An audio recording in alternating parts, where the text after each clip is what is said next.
Following these simple steps might make the difference between a successful sod install and a not so successful install. I'm going to show you a few tricks and some things that you can maybe skip to save some money and some things you definitely don't want to skimp on. Let's go.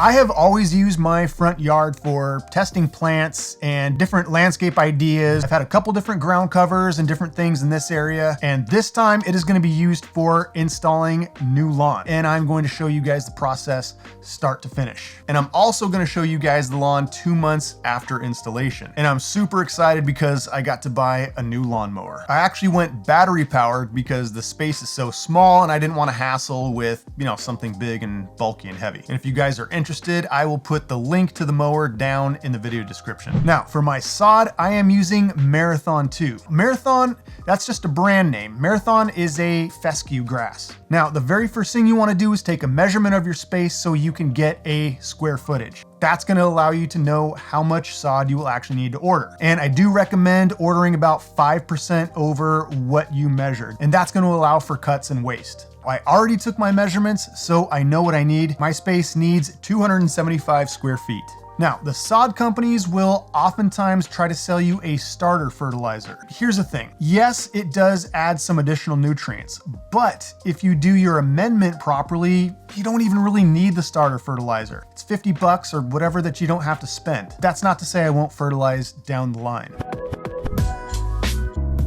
So you've called, you've ordered, sod is coming. They usually deliver the very first thing in the morning, bright and early. The sod growers usually cut the sod no more than 24 hours before the delivery time. And the reason they do this is because the sod is extremely perishable. So it's imperative to get it installed as soon as possible. Definitely do not let the sod sit on the pallet overnight. Now, in a perfect world, I would have had my entire area prepped and done and just ready to go. But I only had 1 day to do this whole thing start to finish. So now the sod is there. I got to work super fast to prep my area. Now, this often includes killing off whatever's there, like an old lawn or weeds. There's a few ways to do that. I'm not gonna go super deep into that. In this case, my lawn/weeds was pretty much dead already. So all I had to do was just start picking it out. And that is always the most laborsome part of the project. Especially today where the temperatures hit up to 102 degrees. Not the best time to lay sod, and generally I would suggest a day that is not above 90 degrees. But this is the day I set aside to do it, and I also had my guy Joey lined up to help me, so it's do or die. Now, when you're picking out old lawn or weeds, you are going to get root system with that. And here's where you can save a lot of money if this is the route that you're going. When you're picking it out, remove as much dirt as you possibly can from the root system. And you can do that by hand, just by shaking it off and kind of teasing the root system out. And you can also use rakes to do that. And the reason is because of the disposal weight. You're going to have to get rid of the old lawn and weeds, and the dirt will come with it inevitably. And if you are renting a disposal bin, sometimes they charge you by the weight. So the more weight you shake off, the more money you're gonna save. So if you can get it just down to green waste, you are going to be saving a lot of money. If you're doing larger spaces like 5,000, 10,000 or more square feet, that weight is going to add up. And I promise you, it is worth taking the time to remove the soil. You can also use a sod cutter if you have a large area. That's gonna help you save time instead of using a pick. And sod cutters are great. They can scrape down to about 2.5, 3 inches or more. The problem with sod cutters is if you have a living lawn or weeds, you might not get the entire root system. And as a result, that old plant material might sprout back up again through your new lawn. You gotta be careful with that. Just because you're down to bare dirt doesn't mean there is nothing active and viable in the soil. Now, as we progress, I am using 2 different kinds of rakes. The steel rake helps to pull up the dead plants, and raking and churning back and forth also kind of just helps to remove the soil and shake things loose. Then I will grab a small leaf rake and do similar motions, and this will help grab the finer pieces. And ultimately what I'm looking for is a clean, rough graded area. And make sure to take your time in this process and get as much of the old root system as possible. situations where you're having to remove very invasive plants like Bermuda, spurge, sedge, or things like that, you may want to consider the use of an herbicide that will target just those specific plants. But again, that is up to you. The use of herbicides is always a little bit controversial. Now, in regards to irrigation, I already had a perfectly intact, fully functioning pop-up spray head system. I installed it to have head-to-head coverage, so that's going to give even saturation of the entire area. And I strongly recommend you have a very good irrigation system for your sod. I do recommend marking any existing sprinkler heads with a flag. We're not going to deep dive into irrigation. There's just too much to talk about there. So that'll be a future video, but I will put links down in the description below for some products that I generally like to use.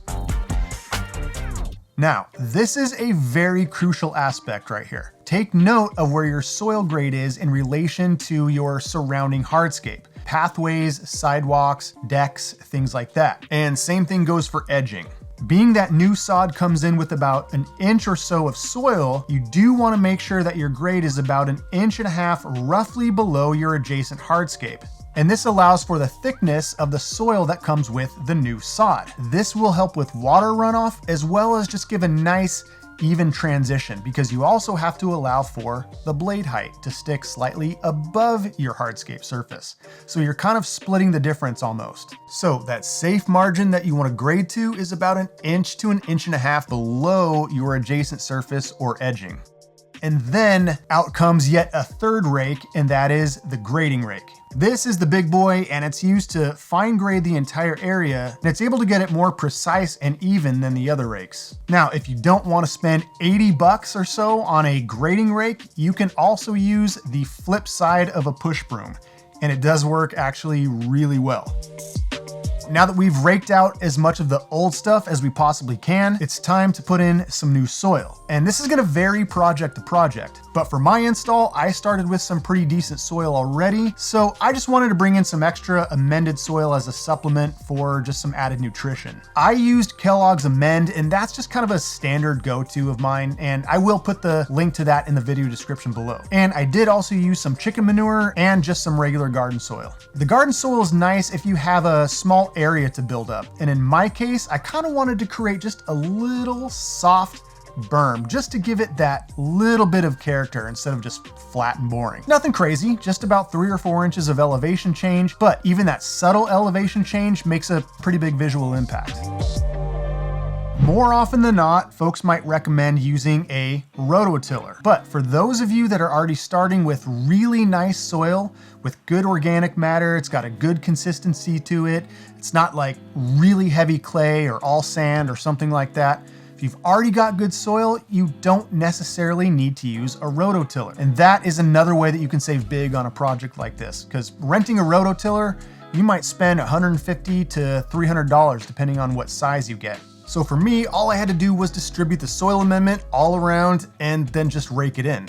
And the claws of the rake helped just kind of mix it all together. And that's it. I didn't need to till anything in. Now, on the flip side of that, if you have, let's say, heavy clay and you're bringing in soil amendment and you need to till that up a good 6 to 8 inches at least, then yeah, you're probably gonna need to get a rototiller, especially in a large area. So heavy clay soil folks, sorry. An even balanced soil is really what you're looking for. If you look at a soils chart, you're gonna wanna be somewhere in the middle, a good balance of clay, sand, and silt. And right in the middle is that kind of sweet spot, that loam to clay loam, somewhere in there is gonna be great for a marathon sod. And again, I'm watching my adjacent surfaces to make sure that level is where I want it to be, about 1 inch to 1.5 inches below. Because again, that is going to account for the soil that comes with the sod and the blade height.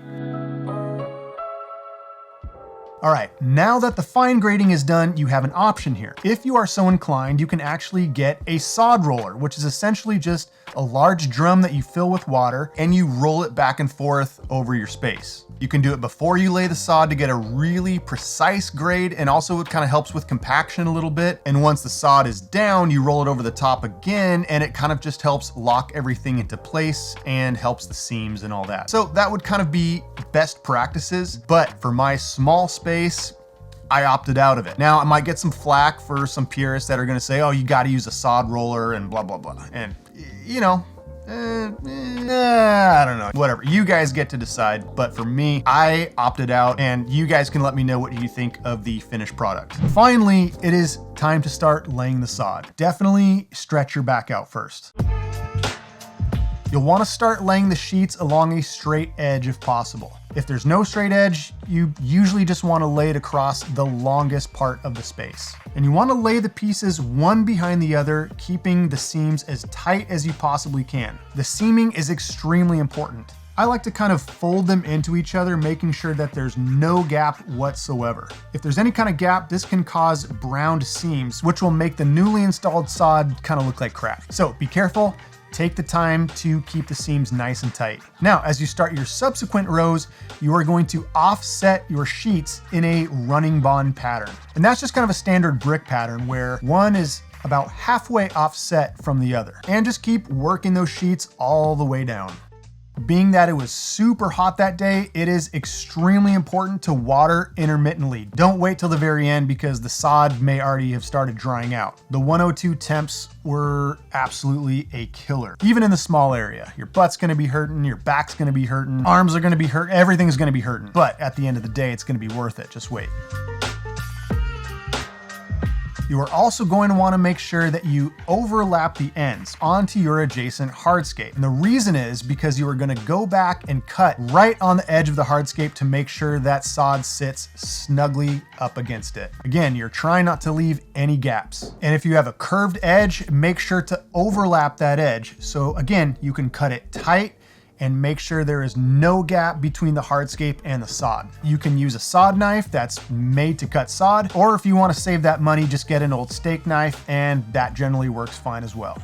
So you're gonna cut all around your perimeter, all those pieces that you overlapped. But save those pieces because those will come in really handy. I'm gonna show you why. Once that is done, you are going to then cut around your sprinkler heads. What works really well for cutting out around those sprinkler heads is the Hori, a Japanese tool that I absolutely love. It's probably one of my favorite gardening tools. Mostly it's just fun to say, but it is actually a super handy tool. And the one that I like is by Bare Bones, so I will put that link down in the video description. Now, what are we gonna do with that little area that has the flagstone pathway in it? We're gonna just lay the sod sheets right over the stone.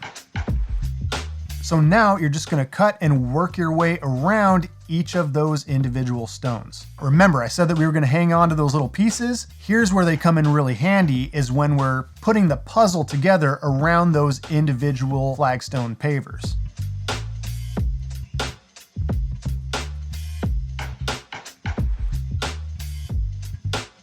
Now things are looking good. Sod is in, pieces are cut. Let's get things cleaned up now.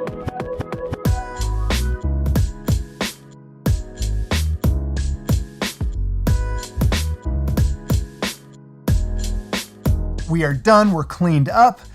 Now, watering. Marathon will definitely need water every day for the first few weeks. I'm gonna put my watering schedule down in the video description. And it is always best to check with a grower about their recommended watering schedule. It's not necessarily a one-size-fits-all copy-paste thing. It could be a little bit different due to climate, current weather and season, and of course, what type of sod you got.